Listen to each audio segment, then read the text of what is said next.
afternoon, and thank you for joining us here today at our Erie County Department of Public Works Division of Highways Harlem Barns. This is a primary location for the Erie County Department of Public Works Highway Division for northern Erie County here in the town of Cheektowaga. I'm joined by a number of individuals who you'll hear from today. First, we are joined by our new Deputy County Executive. This will be her first snow event, Deputy County Executive Lisa Schimera. We're also joined by our Department of Public Works Commissioner, Bill Geary, as well as the Deputy Commissioner for Highways, Karen Hoke, as well as the Deputy Commissioner for Buildings and Grounds, Tracy Sahaki. We are also joined by the Erie County Sheriff's Office. Chief Scott Jocelyn is here. We have from our Department of Public Works, our Commissioner of Public Works, Dan Neverth, as well as the Deputy Commissioner of Public Works, Greg Butcher. We are joined by the Executive Director of NITEC, which is the organization, a conglomerate of groups that ensures and works on our infrastructure and highways to let people know about the conditions. From NITEC, Athena Hutchins. And we are also joined by Elizabeth Carey from AAA. Every year, one more person that we're joined with here that I haven't introduced yet is Jennifer from Deaf Access Services, who will be providing American Sign Language for us here today.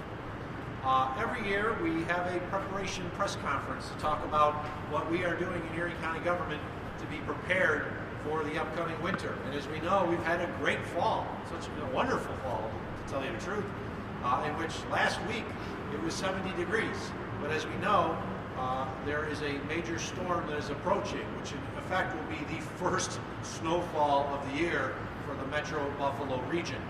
And myself and others were just on a conference call with Judy Levin of the National Weather Service, and it is quite indicative of what we are facing. The call was such that while it is not certain the amount of snow that will be received, it is certain that a significant amount of snowfall measured in feet will occur starting late Thursday night, around midnight between Thursday and Friday, in which there may be an all-day snow with snow at a rate of 2 inches or more per hour for the Friday in the Buffalo metro region. This will be a significant snowfall. 1 foot of snow, we can handle that with no problem. 2 feet, we can handle that. When you start getting above 2 feet, then you're looking at significant issues and delays that can happen with regards to the removal of snow in our communities.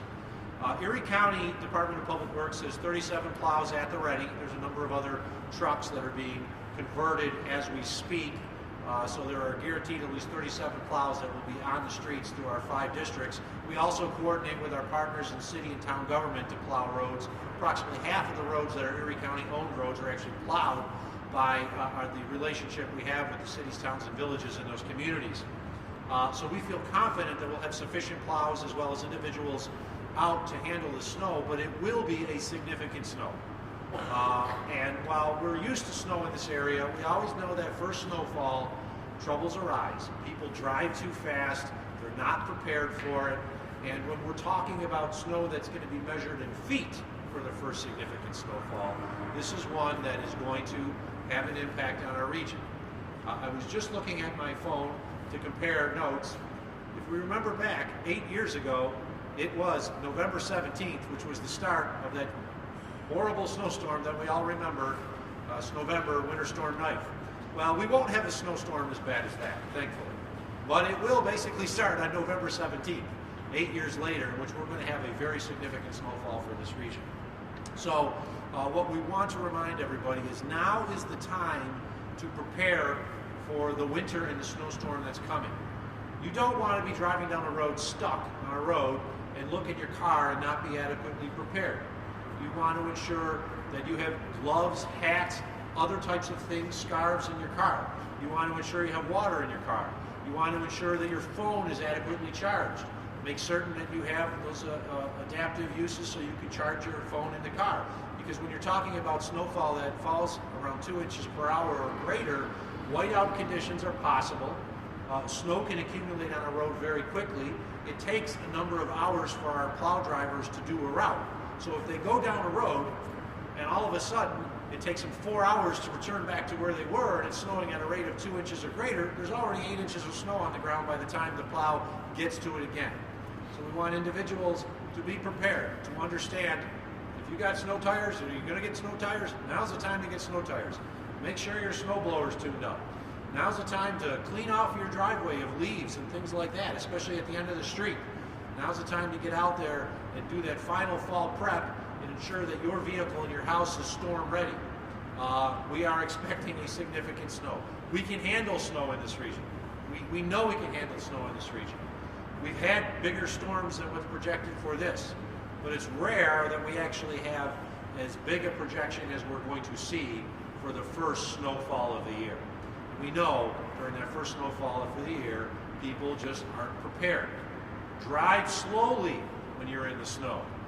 If you like driving on the thruway at 75 miles per hour, well, you're actually going over the speed limit, but don't do it when there's snow on the ground, when the ground is slick, because that's easily what we are having to see.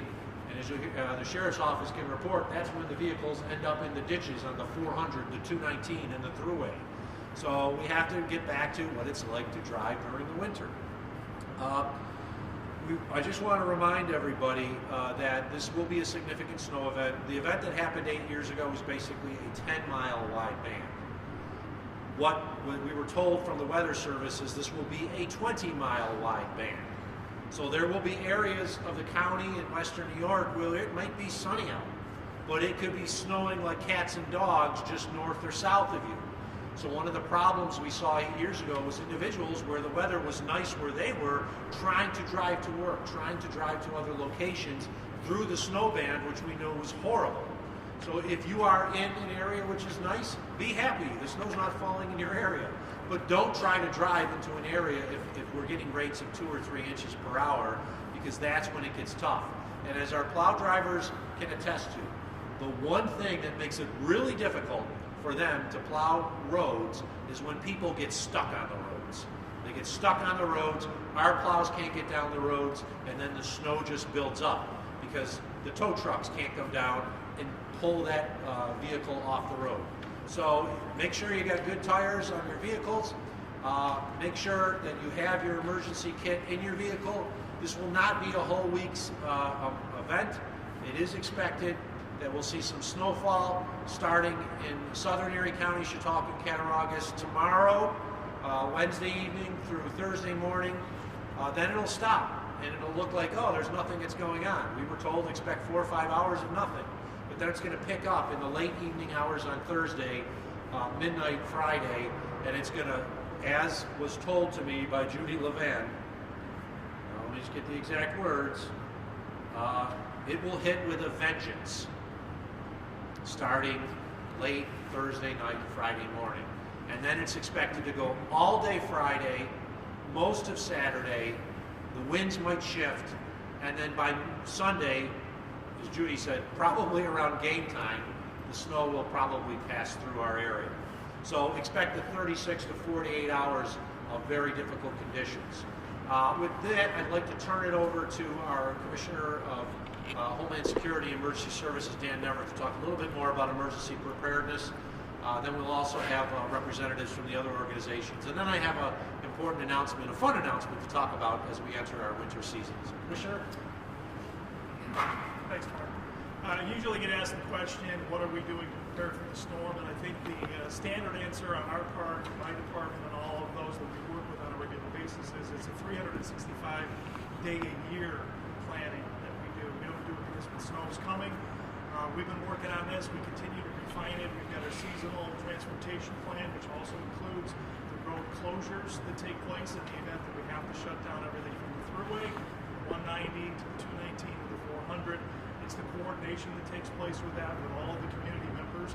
So we're constantly working to refine that. We're focused now with communicating with all of the government officials from all the towns and villages so that everybody's on the same page. The same weather briefing that we had with the National Weather Service, we will have tomorrow. So again, we're making sure that everybody is being communicated with, too, and that they're communicating with us on a regular basis. So those are the type of things that we work with on a regular day-to-day within my department. We also have resources and assets that we have ready to go. It's again connecting the dots, making sure the communities know what those resources are. And this is the same case with the Sheriff's Office, tremendous amount of resources to assist. But it's that partnership that we have with our other folks from the state, even on the federal level, in the event that things get really bad. So we've got a great conduit to get additional resources, working not only through the county, but the towns, villages, and city, but also with New York State. So just wanted to highlight that relationship. Also wanted to add, because I think the message should come from everyone, including the members of the media, that normally we have this and we don't necessarily have a storm coming, but the transition from this severe, well, the wonderful weather that we had all summer long, almost no fall, and directly into winter, sometimes trips some people up. So let's make sure that we use the next 48 hours to get our vehicles prepared.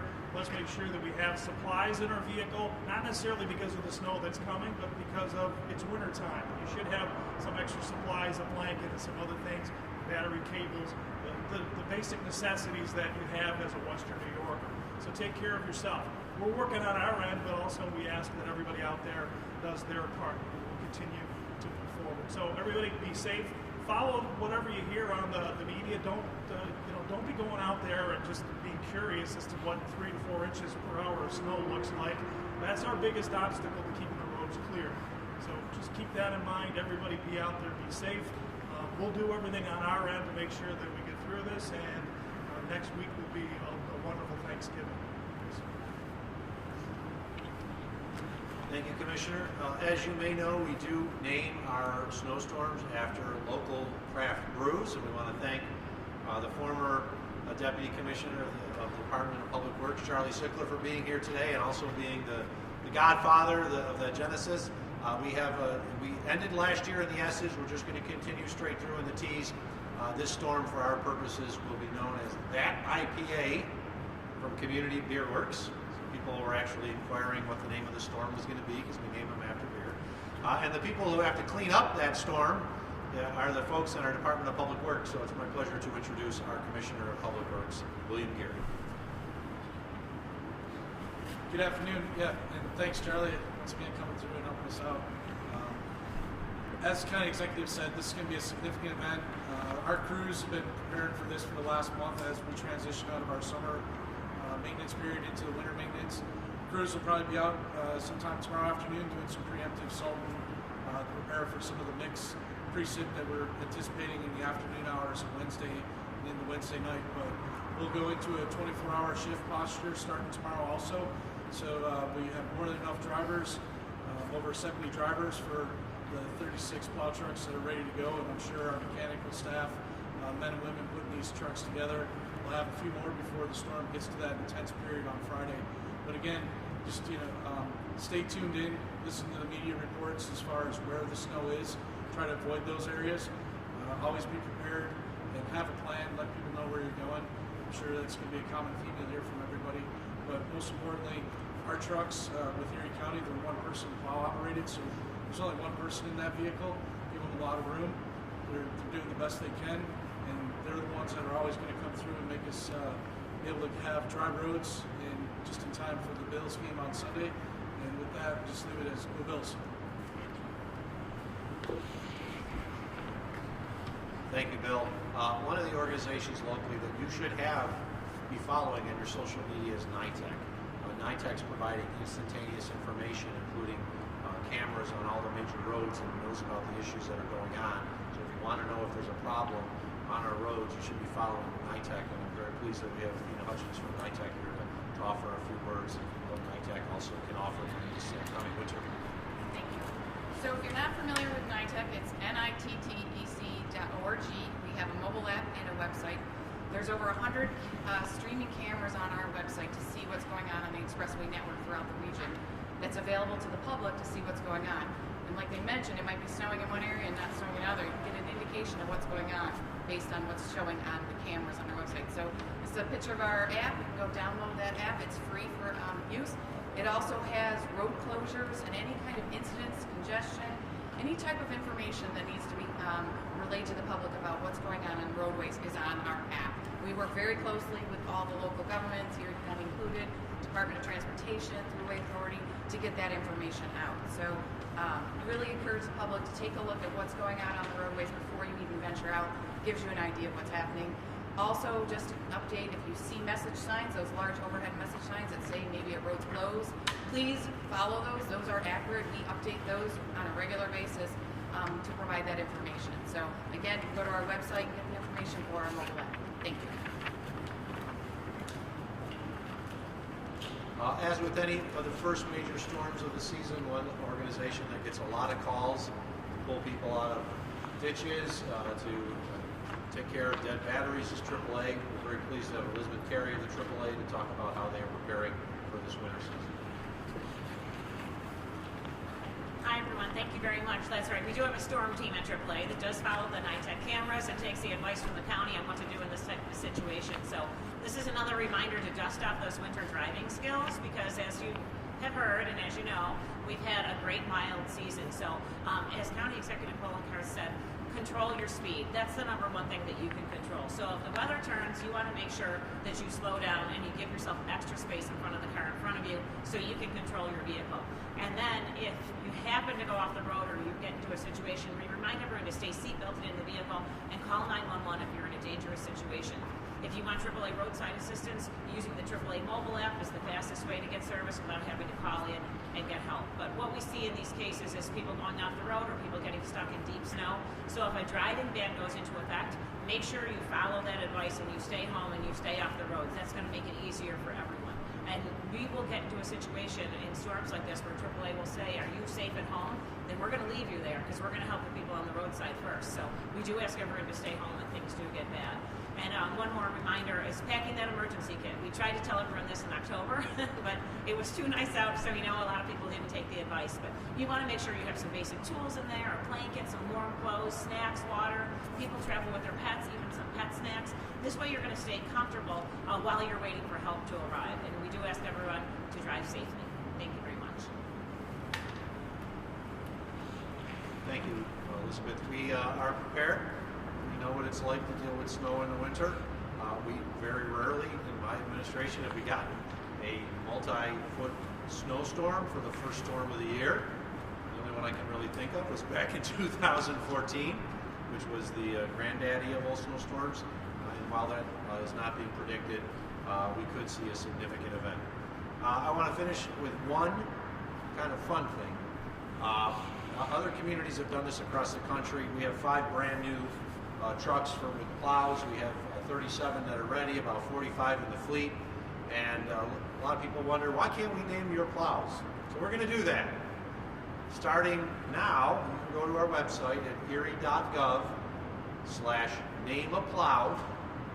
You can submit a name for naming one of our snowplows. We have a great fleet of snow busters, drift busters, and we want to put names on the side of them. So this is a little fun thing for the community. You have until November 30th to submit your suggestions. We are going to name every one of the plows in our fleet. And the first one to come up with a name that is actually put on our fleet in the long run will have an opportunity to actually get a picture with their plow, as well as a small token of appreciation from Erie County. It's a fun thing that we're doing.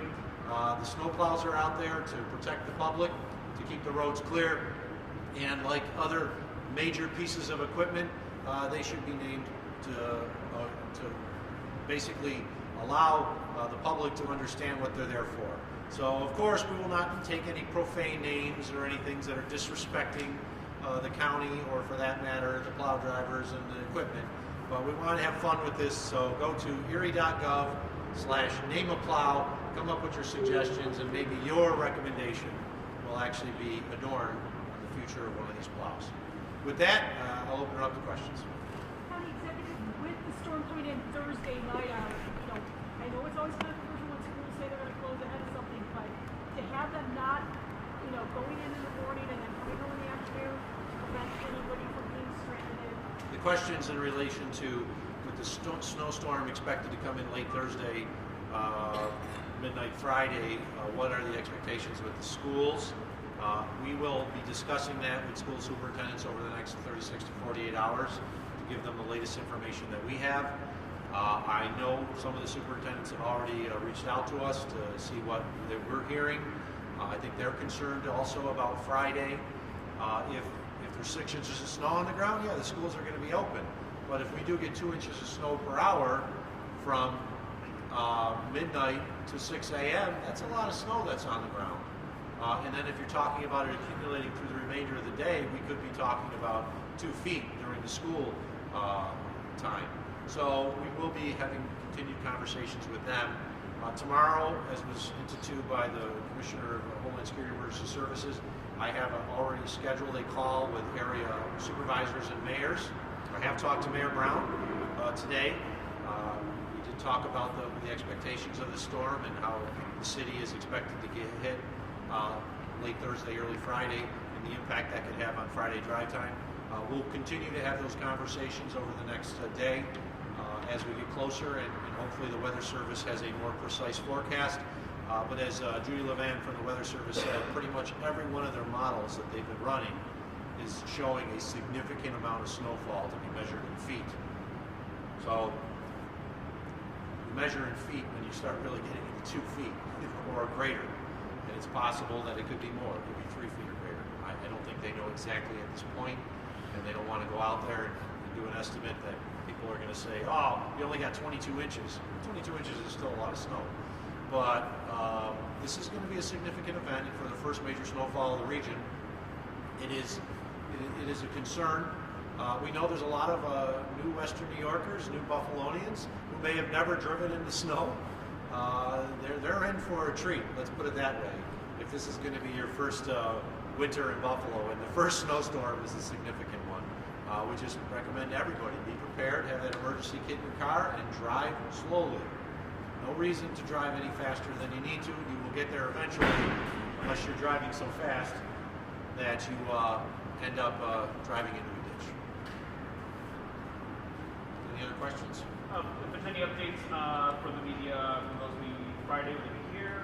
Will we do it internet? Oh, yeah. Depending on the severity of the storm, we may open up the Emergency Operations Center in Cheektowaga. So I would not expect anything tomorrow, but Thursday is a possibility, and then of course, depending on how the snow's hitting on Friday, we may open up the Emergency Operations Center. We have not determined that yet, but if we do get to a point, we would want to stay away from this location, because this will be a very active location. You can see the salt barn behind you with thousands of tons of salt in there already, the trucks. We will not be here, but we may be at the Emergency Operations Center. But we're going to be in Zoom links as well, I assume, possibly? If we can set it up, yes. And it sounds like staffing is good. Staffing is not. Yeah, staffing seems pretty good. I'll turn it over to Bill to look a little bit more. We are not on our overnight shifts yet. Starting December 3rd, we will go to one 12-hour shift day, one 12-hour shift night for our crews. We're not there yet, but I think we're pretty good, and the commissioners assured me we will have staff. He's going to assure all of you now. At least at the county level, other municipalities and organizations probably have a little bit of a hard time with drivers. We're fortunate we have 71 out of the 80. We always have a typical sneaky effect, some retirements and people scheduled off. There are no scheduled vacations during this period, so we're good. But yeah, we have other resources within the department also to pull mechanics if we need, or supervisors if we need driving. But we should be more than enough staff on hand for this. Mike? Yeah, we bill at the microphone.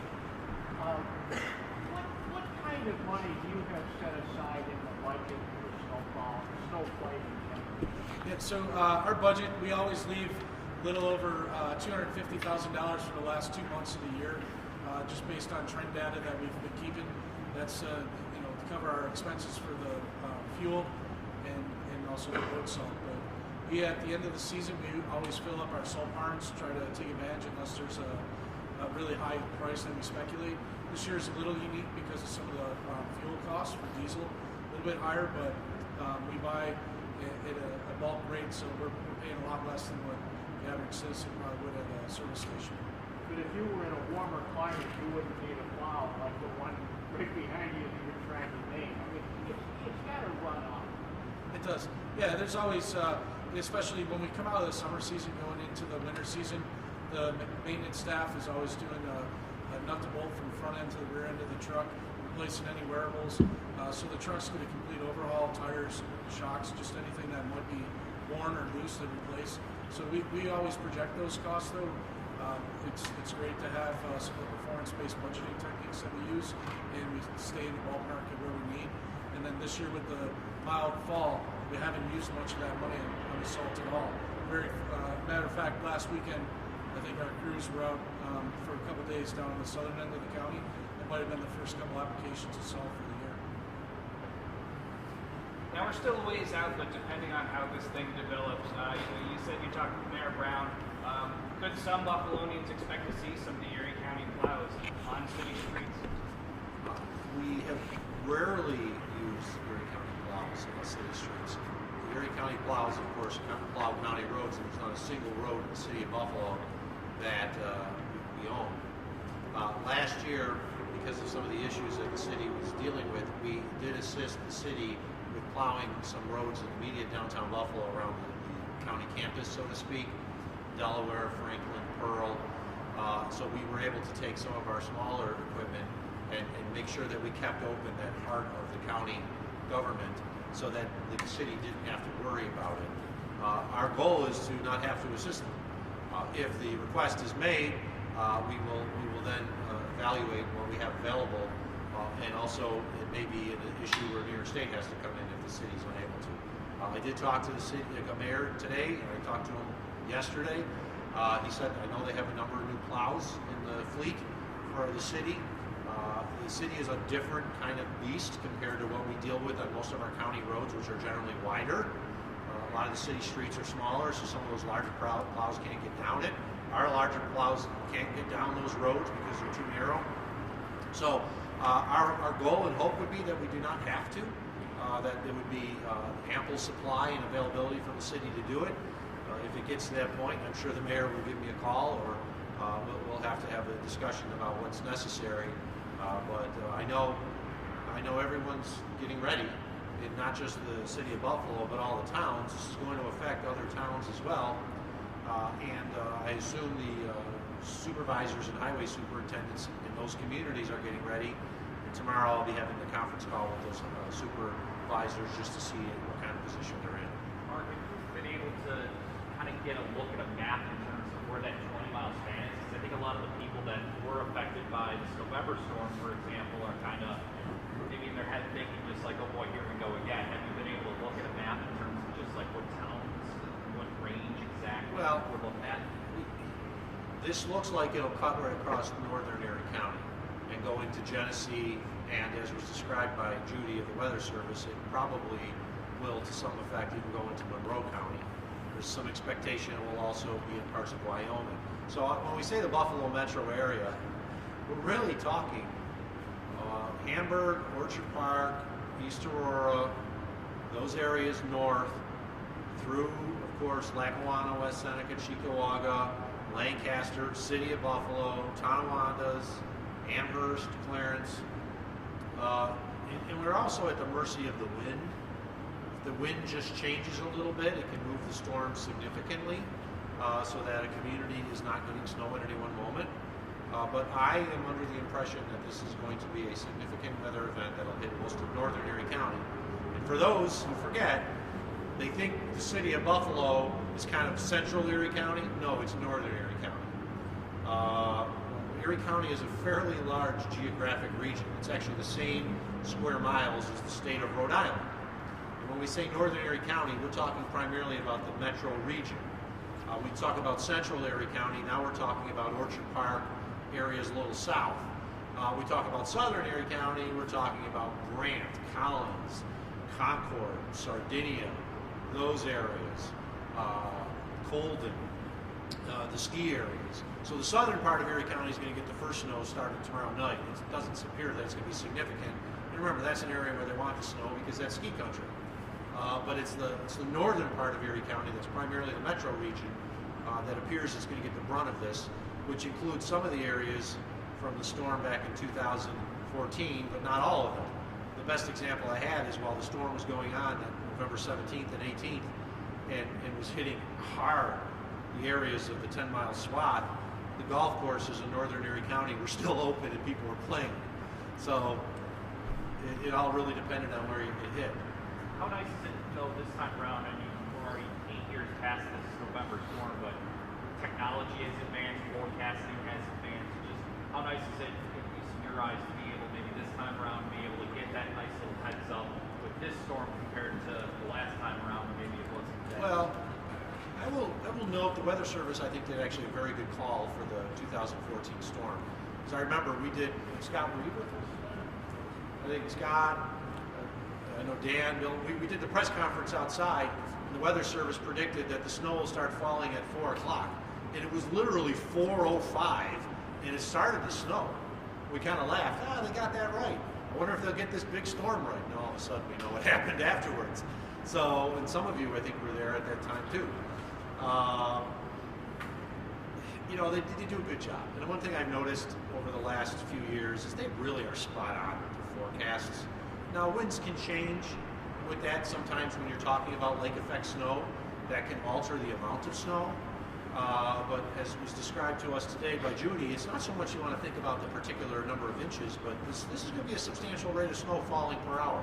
2 inches or more per hour. That's a lot of snow. Those are whiteout conditions. Those are, you can drive off the road not knowing where you are. Those are very difficult because if it takes our plow routes 4 hours, our drivers 4 hours to do a plow route, if it's snowing at 2 or 3 inches per hour, then there's already a foot that's fallen by the time they get back into that route again. So I think we just need to understand that the weather forecasts are really good, and there's no reason to not know what's about to hit, because all of you and the members of the media are talking about it, we're talking about it, and if people are paying attention to the social media, their phones, the TV stations, the newspapers, they will know a substantial snowstorm is coming. And there's no reason to go out there and kind of gallivant around just to have fun, because it still bothers me that individuals who died in the storm back in 2014, there's a few of them who shouldn't have. They just decided to get in their vehicles and try to traverse during horrible conditions, and they got stuck and died. And that's not something I ever want to see again, because that is a preventable death. Unfortunately, we've had individuals who died in situations that were preventable because they went out in these horrible conditions. Are you advising residents of the county to stay home? Not at this point, but Harold, we'll revisit it tomorrow and especially on Thursday. If we get the forecast that sounds like it's coming on Thursday, and they'll have a much better idea on Thursday, then maybe we will recommend school closures, and we will recommend that there be work from home that will be instituted by not only the county but by others. But we'll have a much better idea on Thursday. Now, you mentioned schools earlier. Do you think at this point that school districts should start to prepare to be closed on Friday? Well, I'm not going to tell the school districts what they should do, but they should be prepared for winter. And I know they all have school days set aside. So the school districts should be prepared for a substantial storm. They know how that goes.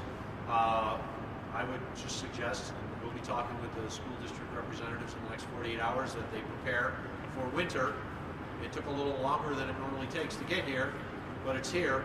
And maybe they'll be closed on Friday, I don't know. And remember, this is a 20-mile wide band is what the expectation is, so there's parts of Erie County that will probably not get much of any snow, especially the southern part. Maybe they get 6 to 9 inches, but that's nothing down in the southern part of the county.